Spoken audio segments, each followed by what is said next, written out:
अस्सलाम वालेकुम, मेरा नाम है दानिश मकसूद और आप देख रहे हैं मेरा YouTube channel Dawn News editorials.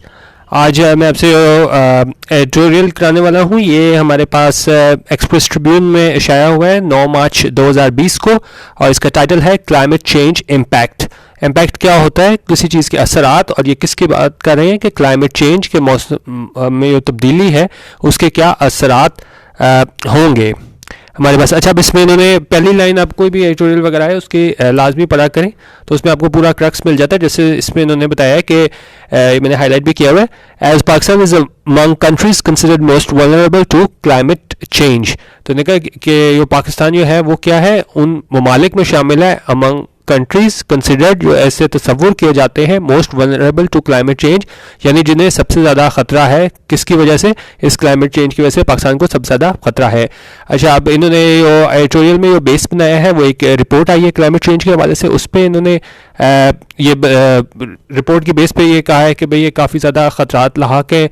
और इसके अलावा इन्होंने ये भी कहा है कि जी चूँकि जो पाकिस्तान है वो भी सबसे ज़्यादा जिन्हें ख़तरात लाहक है उन ममालिक में शामिल है। तो उन्होंने साथ ये बताया कि किस वजह से ये बढ़ रही है, क्लाइमेट चेंज हो रही है, और साथ उन्होंने ये इसके सल्यूशन भी बताए हैं कि पाकिस्तान को क्या करना चाहिए कि इसके असरात को जो है वो कम किया जा सके। तो इसको हम छोटा सा है लेकिन इसको हम स्टार्ट करते हैं। ये कह रहे हैं, a new report on climate change has sent alarm bells ringing among climate scientists. अच्छा, अब अलार्म बेल्स रिंगिंग ये क्या होता है? ये होता है to make someone feel worried और कंसर्न अबाउट समथिंग, यानी किसी वजह से आप क्या हो जाओ, परेशान हो जाओ जिस तरह। और ये किस वजह से परेशानी यहाँ पे कह रहे हैं? A new report on climate change, जो क्लाइमेट चेंज पे जो रिपोर्ट आई है नई, उसकी वजह से क्या है वो बहुत परेशानी का लाहक है, उससे काफ़ी ज़्यादा परेशानी जो है वो लाहक हो जानी चाहिए। किनको? रिंगिंग अमंग क्लाइमेट साइंटिस्ट, जितने भी क्लाइमेट साइंटिस्ट हैं उनको जो है वो काफ़ी ज़्यादा परेशानी लाहक हो जानी चाहिए उस रिपोर्ट के नतीजे में। अब साइंटिस्ट क्या होते हैं हमारे पास? साइंटिस्ट हम देख लेते हैं। A scientist is someone who conducts scientific research to advance knowledge in an area of interest. ये साइंटिस्ट हो गए हमारे पास। और क्लाइमेट साइंटिस्ट मतलब वो मौसम से मुतालिक जो हमारे आ जाते हैं ये साइंसदान, उसके हवाले से बात करें कि उनके लिए ये बहुत ज़्यादा परेशानी का बायस होगी ये रिपोर्ट। इट सेज, और ये कहती है, इट यहाँ किसके लिए यूज़ हुआ है? इस रिपोर्ट के लिए। इट सेज यानी ये रिपोर्ट कहती है क्या? That climate change and sea level rise are currently on track to wipe out half the world's sandy beaches by the end of this century. उनका रिपोर्ट ये कहती है कि क्लाइमेट चेंज, मौसम की तब्दीली, एंड सी लेवल राइज, और सी level में जो इजाफा हो रहा है, आर करंटली ऑन ट्रैक, वो अभी क्या है? ऑन ट्रैक है। ऑन ट्रैक क्या होता है? इसको मैं दिखाऊं। ऑन ट्रैक होता है, if someone or something is on track, they are acting or progressing in a way that is likely to result in success. It may take some time to get the economy back on track. ये example के तौर पे। वैसे अगर मैं आपको example दूं तो क्रिकेट की ही मैं ज़्यादा एग्जांपल देता होता हूँ। तो उसमें अगर हम कहें कि फर्ज करें कि पाकिस्तान को जो है वो कोई 5 रन पर ओवर के हिसाब से रन दरकार है और पाकिस्तान 6 रन पर ओवर के हिसाब से स्कोर कर रहा है, तो हम कह सकते हैं कि पाकिस्तान ऑन ट्रैक है कि वो सक्सेस हासिल कर लेगा। और यहाँ भी वो बात करें कि जो क्लाइमेट चेंज है और सी लेवल राइज है वो ऑन ट्रैक है, यानी कि इसी तरह होता रहा, इसी तरह मौसम में तब्दीली होती रही और सी लेवल जो है वो राइज करता रहा, तो फिर क्या होगा इसकी वजह से? On track to wipe out half the world sandy beaches. तो इसकी वजह से जो है वो खात्मा हो जाएगा किसका? दुनिया की जो आदि है हमारे पास सैंडी बीचेस। और वो कब तक हो जाएगा खात्मा? By the end of this century, इस सेंचुरी के ख़त्म होने तक हमारी आदि से ज़्यादा जो है वो सैंडी बीचेस का खात्मा हो जाएगा। And the reports links that, links क्या होता है? किसी चीज़ को जोड़ना, और ये रिपोर्ट क्या है? जोड़ती है किसे? Global coastal degradation to global warming. Global coastal degradation, ये हम डिग्रेडेशन देख लेते हैं। कोस्टल डिग्रेडेशन क्या होती है? रेफर्स टू द अल्ट्रेशन और destruction of coast lines due to human activity. Human activity की वजह से जो है वो हमारे पास अल्ट्रेशन और डिस्ट्रक्शन हो किस में? कोस्ट लाइन्स में। तो उसकी वजह से हमारे पास इसको हम बोलते हैं कोस्टल डिग्रेडेशन। और इसकी एग्जांपल ये है, an example of coastal degradation is when human action such as development start to destroy the natural coastline and the coastal habitat. अच्छा, उन्होंने कहा ये रिपोर्ट जोड़ती है ग्लोबल कोस्टल डिग्रेडेशन को किसके साथ? ग्लोबल वार्मिंग के साथ। ग्लोबल वार्मिंग क्या होता है? ग्लोबल वार्मिंग होती है gradual increase in the overall temperature of the earth atmosphere, earth के एटमोसफियर है उसके ओवरऑल टेम्परेचर है उसको बढ़ा देती है, और जनरली एट्रीब्यूटेड टू, और ये किसकी वजह से होता है, ग्रीन हाउस इफेक्ट इसकी वजह से होता है, और ये कॉज्ड बाय, और किसकी वजह से ये होता है, किस वजह से ये इजाफा होता है हमारे पास अर्थ के टेम्परेचर का, by increased levels of carbon dioxide, CFCs and other pollutants. तो ये हमारे पास इस वजह से है वो इजाफा हो जाता है। अच्छा, उन्होंने कहा इसको इससे जोड़ती है ये रिपोर्ट कोस्टल डिग्रेडेशन को ग्लोबल वार्मिंग के साथ, और ये किसकी वजह से होता है, which is caused by humanities fossil fuel combustion, कि फॉसिल फ्यूल कंबशन है उसके इस्तेमाल से जो है वो ये हमारे पास मसाइल जन्म लेते हैं। कौन कौन से, ये ग्लोबल वार्मिंग, ठीक है। और ये इसमें फ्यूल कंबशन में बता रहा है कि वो किस तरह किया जाती है, बर्निंग ऑफ कोल से हमारे पास होता है ये सारा, ये टेम्परेचर जो अर्थ का बढ़ रहा है, और किसकी वजह से, oil and gas, burning of coal, oil and gas, इसके जलाने की वजह से ये हमारे पास हो रहा है इसमें अर्थ के टेम्परेचर में इजाफा, और which in turn produces environmentally harmful green house gases, और वो क्या होता है, वो उसकी प्रोड्यूस करते हैं environmentally harmful green house gases, ये वो हमारे इन्वायरमेंट के लिए, हमारे माहौल के लिए है वो harmful green house gases produce करते हैं। और वो कौन कौन सी गैसेज हैं, such as carbon dioxide, CO2 and nitrous oxide, N2O। उनका इसकी वजह से जो है वो हमारे माहौल के लिए है वो जो आप कह लें जो हार्मफुल होती है, नुकसानदेह होती हैं ग्रीन हाउस गैसेस, वो हमारे पास प्रोड्यूस होती हैं, और ये गैसेस का नाम आ गया CO2 और N2O। The climate change phenomenon includes global warming and its effects। और उनका क्लाइमेट चेंज में क्या क्या चीज़ें शामिल होती हैं, ग्लोबल वार्मिंग शामिल होती है और इसके इफेक्ट्स, इसके असरात शामिल होते हैं। Although the two are often used interchangeably। अच्छा, अब इंटरचेंजेबली क्या होता है, इंटरचेंजली होता है कि कोई भी दो लफ्ज़ हो ना, कभी आप एक लफ्ज़ यूज़ करो और कभी उसकी जगह मुतबादिल आप दूसरा भी इस्तेमाल कर लो।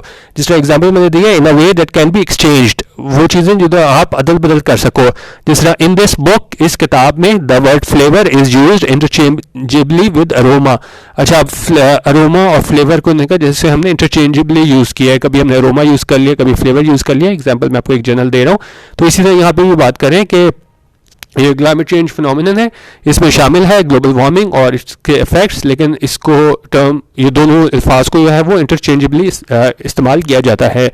अच्छा, फॉर स्टार्टर्स उनका सबसे पहले तो ये है कि क्लाइमेट चेंज स्केप्टिक्स ये होते हैं, स्केप्टिक्स होते हैं a person incline to question और डाउट एक्सेप्टेड ओपिनियंस। सिमिलर आया था सिविक, कोई बंदा यकीन ना करे ना किसी चीज़ में, और ये कौन से बंदे के बारे में बात हो रही है, यकीन नहीं करता। क्लाइमेट चेंज स्केप्टिक्स वो लोग ये मतलब नहीं ये नहीं समझते कि भाई क्लाइमेट चेंज के इतने जो हैं वो असरात जो हैं वो ख़राब होंगे हमारे इसके अर्थ के टेम्परेचर पे।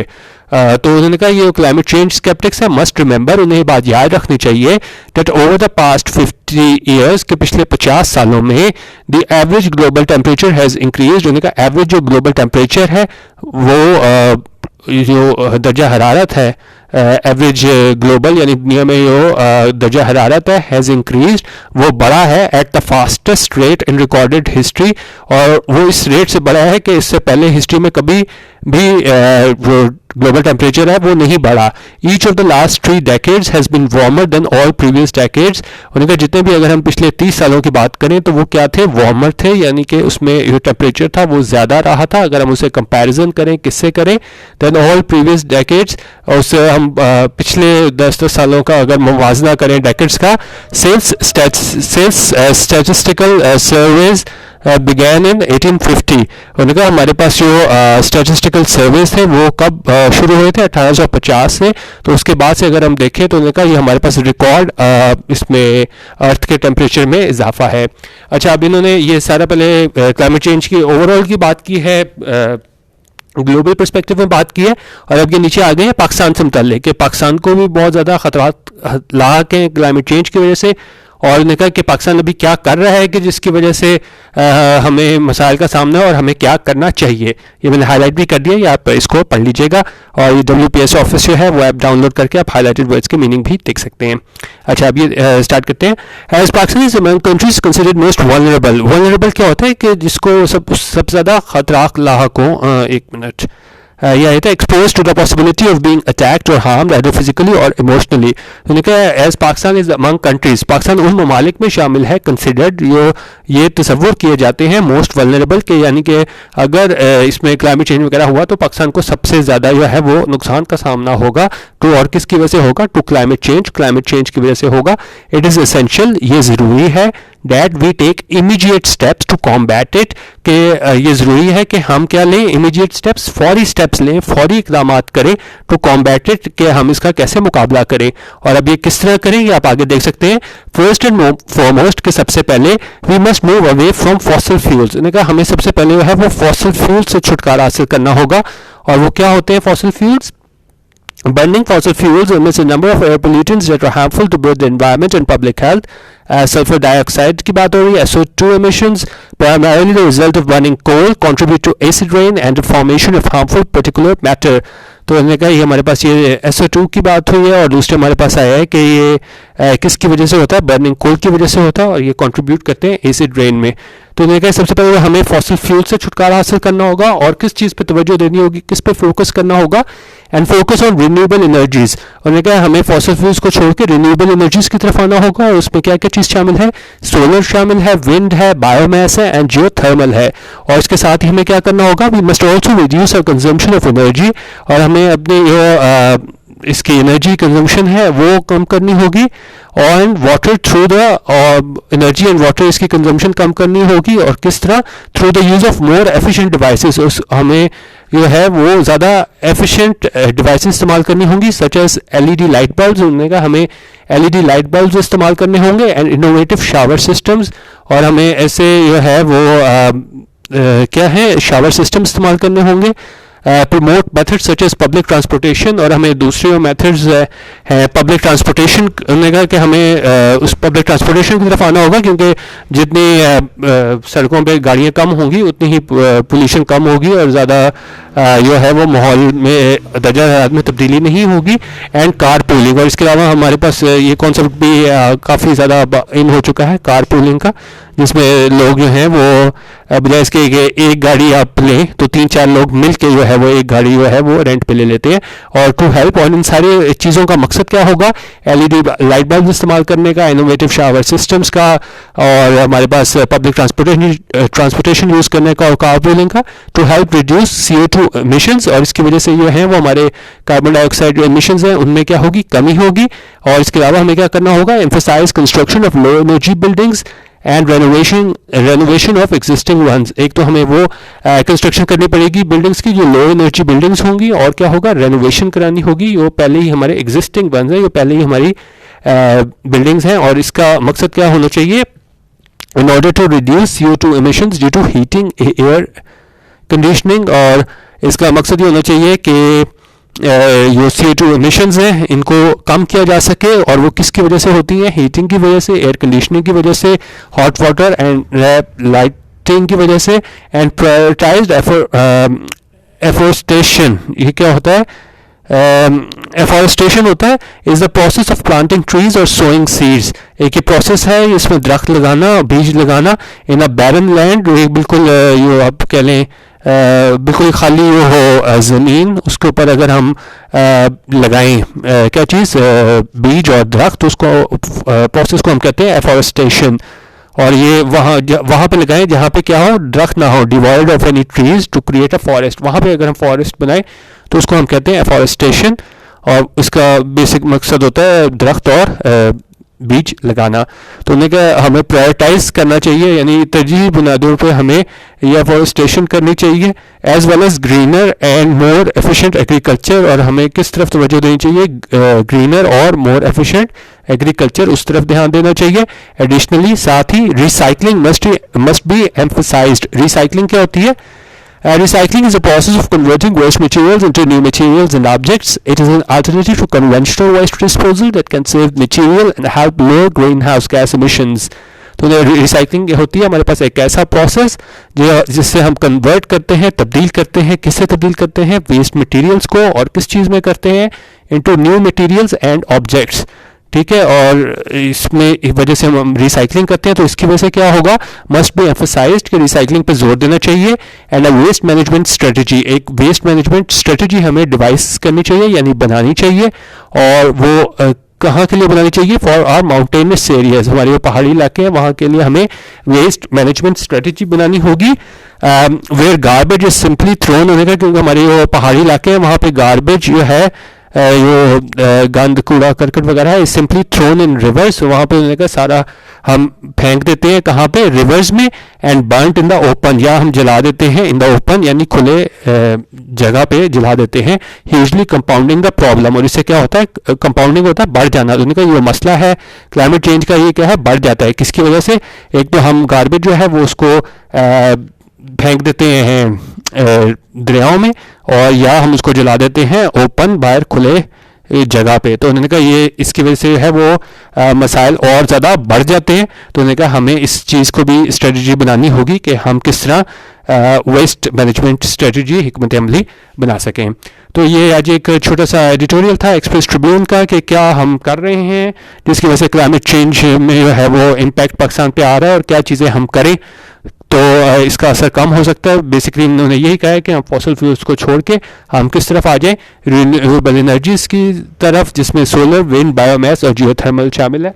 तो इससे ही उन्होंने कहा कि कुछ फाका हो सकता है, क्योंकि पाकिस्तान को जो है वो तसव्वुर किया जाता है कि ये सबसे ज़्यादा वल्नरेबल है किसकी वजह से, किसके असरात की वजह से, क्लाइमेट चेंज की वजह से। ठीक है, बाकी आप मैं इसका PDF दे दूँगा यूट्यूब की डिस्क्रिप्शन से, जाके आप डाउनलोड कर लीजिएगा। और इसके अलावा आप लोग ये हैं यूट्यूब का चैनल मेरा ये है जॉन न्यूज़ एडिटोरियल्स, वो भी सब्सक्राइब कर सकते हैं, और बेल आइकन ज़रूर दबा दिया करें, क्योंकि आप लोग सब्सक्राइब तो कर लेते हैं लेकिन आप जब वो घंटी नहीं दबाते ना तो फिर आप लोगों को नोटिफिकेशन नहीं मिलती। तो सब्सक्रिप्शन के साथ साथ आप उसका बेल आइकन को भी प्रेस कर दिया करें। ठीक है, वीडियो देखने का बहुत शुक्रिया। अल्लाह हाफिज़ और पाकिस्तान जिंदाबाद।